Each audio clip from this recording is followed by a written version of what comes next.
Kamusta mga biyeros? Ayos ba? Magandang umaga po, o magandang araw, magandang hapon sa bawat isa. Yan, pupunta po tayo sa San Fernando, Pampanga sa uncle ko po. Pero bago yan, segue muna tayo sa Nueva Ecija. Yan. Nasa diversion po tayo. Ang sakyan po nandito ay Click version 2. FI po yan. Talagang di tayo pinapahiya ng Click natin. Ayan, nasa bypass na po tayo. Papasok po ito ng Gapan City. Actually, nakita nyo na to eh. Marami na hong nag-video nito, nag-vlog po nito. Ang pupuntahan po natin ay bayan ng Laur at Gabaldon. So check natin yung mga resort po doon, yung mga batis po nila. Pero hindi naman po tayo magtatagal. Segway lang po tayo. Kasi may hinahabol po tayong oras. Bali ngayon po, day off ko po ngayon. Kaya talagang happy trip po tayo. Solo travel lang po tayo dito. Hindi nga alam ng asawa ko to eh. Pag nalaman to, malamang di ako pinapapayagan yun. Alam niyo na yung mga asawa natin, mga KJ mga yan eh. De, biro lang po, mahal po natin yan. Kaya ngayon, sabayan niyo po ako at samahan niyo po ako dito sa aking vlog. Papunta sa Laur at Gabaldon. Titingnan natin yung mga magagandang batis doon na may cottage po, may kubo. Yan po yung nakikita natin sa FB madalas. Pero grabe, sobrang init po. Kaya mag-ingat po yung bawat isa sa mga biyaheros po natin. Lalo yung mga travel dyan, inom po kayo ng maraming tubig, malamig na tubig. At huwag pong kalimutang magdasal pag babiyahe po kayo. Para may gabay po tayo ng ating Panginoon. Tamang pupuntahan mo pala isang lugar, naka-ready na sa'yo. Ready na ni Lord sa'yo. At iingatan ka niya. Ayos ba? At dapat may sapat na pahinga para kondisyon. Mahirap lang kondisyon ng motor natin tapos yung katawan natin, hindi naman po kondisyon. Nga. Saka huwag natin dire-diretso yung biyahe natin. Minsan kaya ng katawan, pero yung isipan, ay mali pala. Kaya ng isipan, pero katawan, hindi pa pala. Ayos ba mga biheros? Yan. Sit and tight lang po tayo dyan. Enjoy lang po natin yung mga tanawin na pamamaganda rito. Parang wala pa. Yan. Ang unang sasegue po natin ngayon, ito yung tinatawag na lumang tagpuan sa Gapan. Akala nga ng iba, nasabigan ako eh. Sabi, bilis mo naman kung nasabigan ka. Sabi ko hindi. Ano to, lumang tagpuan sa Gapan. Yan. Tignan niyo yung tsura niya, parang Calle Crisologo. Ayan. Para kang nasa Italy. Dahil hindi nakaisip nito ah. Nakita ko lang to sa Facebook eh, kaya sinubukan kong puntahan. Total, papunta tayo ng Divisia Gabaldon, eh madadaan natin ang Gapan. Ayan oh, ayos ba? Kitang-kita naman yan. Maganda rin dito. Siguro gabi maganda rito dahil yung mga lights nila. Umaga kasi tayo pumunta rito eh. Pero okay lang. Segway lang naman dun. Akala mo nasa ano lang no? Nasa Bigan. Ayun no? Pag tinitignan ko nga to, parang feeling ko nasa panahon ako ng Kastila. No? Ayos din yung nakaisip nito no? Hindi natin na-research yung history nitong lumang tagpuan sa Gapan. Pero sa tingin ko talagang ganito talaga to. Talagang baka dinevelop na lang nila. Lalo yung mga bahay, mga infrastructure, lalo yung lupa. Yung sahig nila, tignan nyo. Parang akala mo sa Italy ka eh. O yung panahon ng Kastila eh. Ayun, lumang tagpuan sa Gapan. Madalas siguro may mga nagde-date dito paggabi. So yun lang, napaka-simpleng lugar lang. Hindi mo asahan na meron pala dyan sa Gapan. Next destination po natin, the Pavilion Farm and Resort. From highway, going to inside po, 1 kilometer. Pero hindi tayo pumasok dito. May entrance po kasi eh, segway lang naman. Siyempre, gawa tayo ng paraan para makita natin yung pinaka top view. ng Di Pavilion. Segway lang din naman talaga to eh. Kasi nahabol natin yung oras dahil malayo pa po tayo sa Gabaldon. Yan. So kung pupunta po kayo dito, ito po ay sa part ng San Leonardo, Nueva Ecija. Makikita niyo po doon. Itong lugar na to ay banda sa Tabuating. Tabuating, tama. Tapos makita niyo sa karatol nila. This way, going to Di Pavilion Farm Resort. 1 kilometer po, papasok. Yan po yung graba. Buti nga po sa awa ng Diyos, hindi po maulan. Parang kaputukan pala ng araw to eh. Ang alam ko, following weeks, tag-ulan na, La Niña na. Kaya sinamantala natin yung pagtatapos ng summer, makapag-rides muna tayo. Yun nga lang, solo rides. Gusto ko maisama yung family ko o asawa ko, kaso may trabaho po, panggabi. Baka antukin po siya, babagal sa daan, at delikado. Okay, minto na tayo dito. So guys, alam nyo na yung gagawin natin. Hindi po tayo papasok. Magpapalipad tayo ng saranggola para makita natin yung top view niya. Ayos ba? Kaya relax lang po kayo dyan. Saglit lang naman tayo dito eh. Ito na po. Paliparin na natin yung saranggola natin, mga biyaheros.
Grabe yun.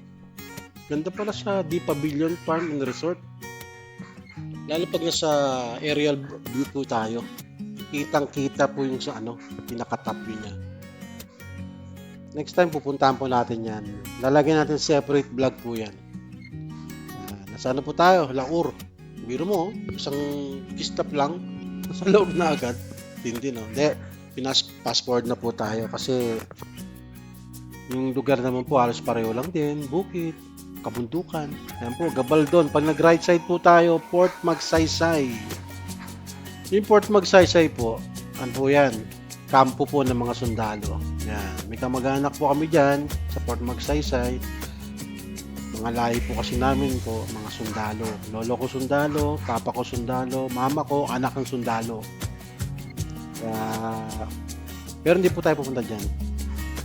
Pupunta tayo sa pinaka-mission natin. Gabaldon. Lapit na po tayo mga biyaheros. Konting tiis na lang po. Sarap pala magbiyahe dito, no? Lalo kung medyo makulimlim, huwag lang sana mulan po. Para maganda yung natin, suabe. So yung daanan naman po medyo okay naman siya. May mga unting inaayos katulad niyan.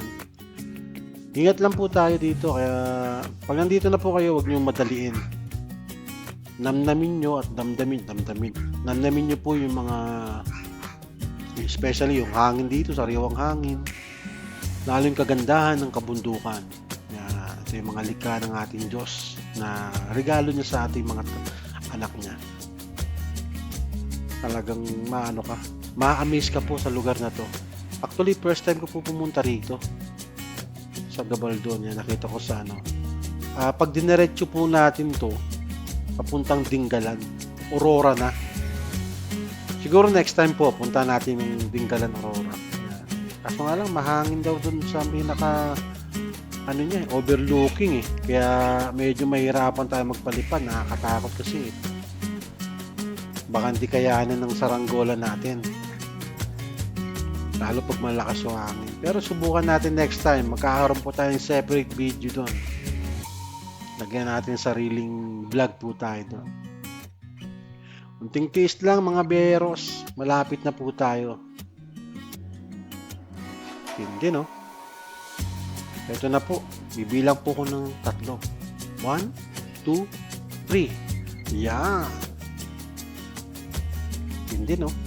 Welcome to Bato Perry, Laur Bridge. Ayos. Bato Perry, Laur Bridge. Parang masarap magpalipad ng saranggola dito, mga biyaheros. Ayos. Ayan po. Ang linaw po ng tubig dito. Pero hindi po tayo bumaba dyan.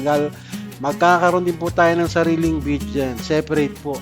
Talagang madalian lang po. Pasensya na po kayo. At least makita mo lang natin kahit sulyap. Ayos ba?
Ayos ba mga biyaheros? Yan po.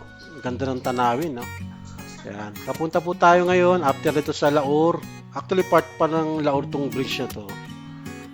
Ang boundary yata to. Yes, boundary po to. Tama. Pag diretso pa, papunta po tayo sa Gabaldon Arc. Yun, may kita natin yung agila doon na statwa. Dati wala daw yun eh. Pero ngayon meron na eh. Ayan po. Talagang parang makulimlim ah. Pero okay lang. Sa awa ng Diyos, di naman po tayo hirap magpalipad ng saranggola. Talagang maganda yung daloy ng hangin. Nakita niyo po yung batis dito, ang ganda po. Panalo. Kaya maraming naliligo dito pag summer. Ngayon po kasi tapos na yung summer, kaya parang na. Pero mga hapon daw, maraming maliligo dyan. Magkakaroon po tayong separate video dyan. Di natin natanong kung magkano po. Diretso lang po tayo. Ang dulo po nito, ito yung Gabaldon Arc. Ayun na po. Welcome to Gabaldon. Yan. Ano ba ito? Tama. Maligayang pagdating, biyaheros. Ayun, no? Kitang-kita rito. Yan. Pahinga muna tayo. Grabe, haba ng biyahe natin. Ayun yung agila. Agila. Gabaldon. Eagle statue. Ayos.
Ganda, no? Ayos. Ito yung sikat na daan na dinadaanan ng mga motorista papunta sa Dingalan. Yan. Grabe. Ganda ng bundok, ganda ng landscape dito. Talagang nakaka-bless. Alam nyo bakit? Dahil ito ay creation ng ating Panginoon. Ito yung regalo niya sa atin, kaya dapat ingatan natin ang kalikasan. Ganda. Yeah. Next destination natin, ito yung pinaka-last destination po natin. Pinaka-last na Segway. Ayos, Segway, no? Ilahin ng Segway natin from San Fernando. Tapos napunta rito. Ito yung tinatawag na Calabasa Picnic Group. Ay, hindi pala picnic group. Sorry. Calabasa Picnic River.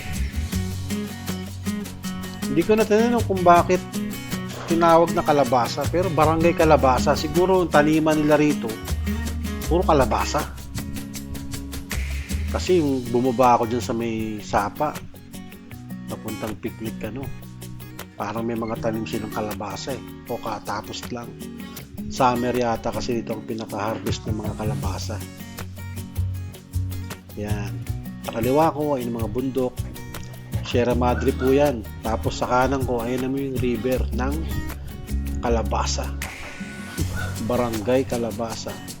Hanggang doon, papunta sa Gabaldon, pabalik po ng Laur. Layo, no? Pero ang ganda, no? Talagang napapakinabangan ng mga tao rito yung river na yan. Tutusin niya, ano yun eh. Hindi mo naman pwede sabihin kung anong river yan na kung saan tumamang barangay. Pero sa ating Diyos lang yan dahil siya nagdika niya. Galing bundok po yan. Lapit na po tayo. Sensya na kayo ha, mga mga beyeros, kung di po tayo masyadong informative tong video natin kasi madalian lang po, segue lang po natin to. At least meron po kayong idea na mapupuntahan ng family. Yan, kanan po tayo. Sa awa ng Diyos po, talagang hindi po umulan dito kasi kung umulan, madulas siguro to. As of now, kayang-kaya ng click natin yan. Nagpapultang po tayo from Binangonan ng nasa 270. Yan. Tapos nagpagas tayo ulit sa bandang, saan ba banda yan? Kalimutan ko na. Check natin sa mapa, guys. Yan. Bandang Palayan. Yan, tama, Palayan pala. Oo, tama. Doon tayo nagpagas. Palayan City. Kaya dapat check nyo muna yung mga motor nyo. Condition dapat. Full tank, change oil. Yung gulong, kahit di bago, pero at least makita nyo naman kung pwede pang ipang travel. Ayan. Dito tayo sa Calabasa Picnic River. Nakikita ko yun sa Facebook to eh. May mga sasakyan dito eh. Ang tanong ko lang, saan sila nag-CR dito? Pag dyan sila sa kabila. No? Siguro masari CR. Pero wala eh. River lang eh. O kanya-kanyang diskarte. So, siyempre, mga Pilipino naman tayo. Ayan o. Kanya-kanyang diskarte na siguro dito sa mag-CR. Alam na guys. Pero maganda. Malinaw yan. Ayun yung papuntang Gabaldon saka yung Laor kanina. Ito yung taniman ng kalabasa. Ayan o. Ganda o. Relaxing kasi medyo mainit nga lang. Kaya kung pumunta ka rito dapat hapon or umaga. Yung tanghali, wala katulad ngayon. Tanghali na, inabutan na akong tanghali rito. Pero importante, last trip natin ito. Ayan. Ganda ba guys? Yun, may cottage pa dun. Eh. Parang ano yun eh. Ibang location din yun eh. Ang pagkakaalam ko, ano yun eh. Nasa Calabasa Picnic Ground yung time na yan. Yung resort na yun eh. Calabasa Resort. Yung mga may cottage. Yun. Ayos ba? Malinaw naman yung kuha natin, no? Kaya mga biyeheros, siyasya na po kayo. Kung di masyado informative po itong video natin kasi kaya rin sabi ko sa simula segue lang po tayo. Grabe segue natin. Actually, papunta tayo sa San Fernando, Pampanga. May pipirmahan lang po tayo dun sa uncle ko. At naisipan kong sumegway ulit papunta rito sa Gabaldon, dito sa Calabasa. Sayang, minsan lang naman eh. Ayun o. Pangalan pala ng ating motor na Click AC Chopper. Ang nagpangalan po niyan, yung anak ko po. Chopper. Shoutout, biyahe ni Dris. Yan. Salamat po sa mga nanonood, nagsusubaybay. Salamat sa pagtangkilik ng aking mga video. Sana po may nakuha kayong at unting idea lang po na pwedeng babagay sa trip natin. At huwag pong kalimutan magdasal tuwing babiyahe po kayo para at least may protection po tayo sa ating Diyos, kay Lord Jesus, at pagtibayan ng ating mga katawan. Maraming salamat po sa mga nanood. Kung may time po kayo, share nyo po ito. Kahit like na lang po or mag-comment po kayo. Kahit nonsense po, okay lang. Tatanggapin ko po yan. Walang problema po. Kaya any suggestion po, ilagay nyo lang po sa comment section. Yun lang po mga biyaheros. Maraming salamat po. Pagpalain po tayong lahat ng ating may kapal. Mag-iingat po kayo. Hanggang sa susunod na video po. Maraming salamat mga biyaheros. God bless po.